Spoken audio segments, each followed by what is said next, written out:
melawai. Kalau sampai kita tunjukkan ini merupakan presiden yang sangat-sangat buruk untuk penegakan hukum di Republik ini. Bahwa sebenarnya kalau kasus ini kalau kita bedah lagi kan sebenarnya sudah 2 tahun lebih ya, sudah berjalan. Dan selama ini dari Bapak Jokowi mengambil posisi yang sangat pasif. Mungkin mengingat beliau juga merupakan presiden Republik Indonesia pada saat itu, sehingga mungkin beliau juga tidak akan mau mengambil langkah hukum apapun. Tapi makin kesini beliau sudah tidak lagi menjabat, sudah dalam masa pensiunnya beliau sebagai presiden.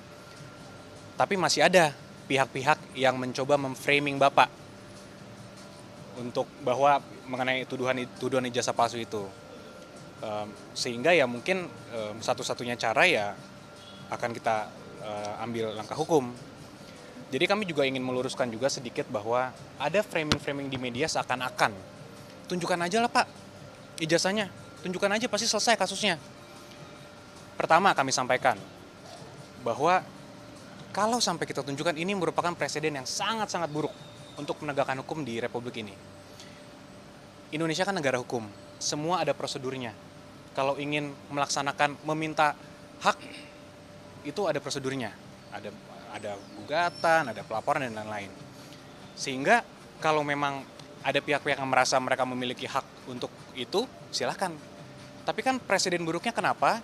Bayangkan aja Mbak, kalau nanti misalnya semua masyarakat luas, termasuk pejabat-pejabat negara, kepala daerah, menteri-menteri, itu semua bisa asal dimintakan aja oleh pihak-pihak yang tidak berkepentingan, mana ijazahnya? Ijazahnya palsu ya? Tolong perlihatkan ke saya. Apakah itu menjadi contoh hukum yang baik?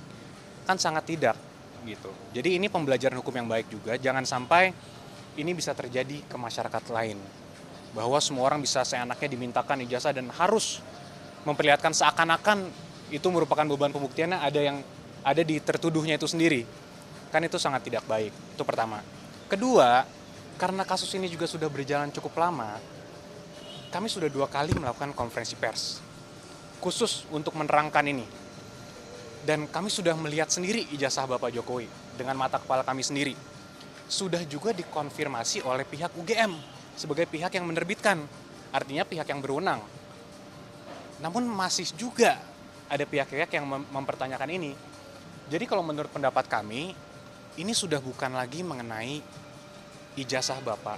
Ini bukan lagi mengenai ada niat betul untuk mengkonfirmasi, memverifikasi ijazah Bapak. Karena ini sudah dilakukan konfirmasi oleh pihak UGM. Apalagi. Jadi kami melihat pendapat kami ini sudah ada juga ya mungkin upaya-upaya beberapa kelompok masyarakat juga atau pribadi juga untuk mendiskreditkan, menyerang martabat Bapak Jokowi.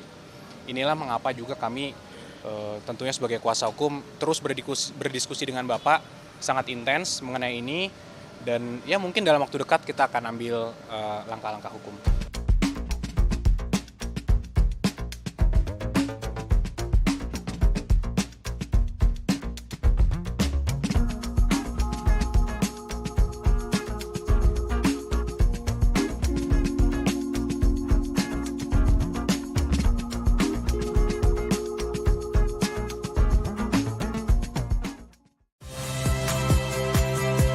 Saya Rizka Clarissa.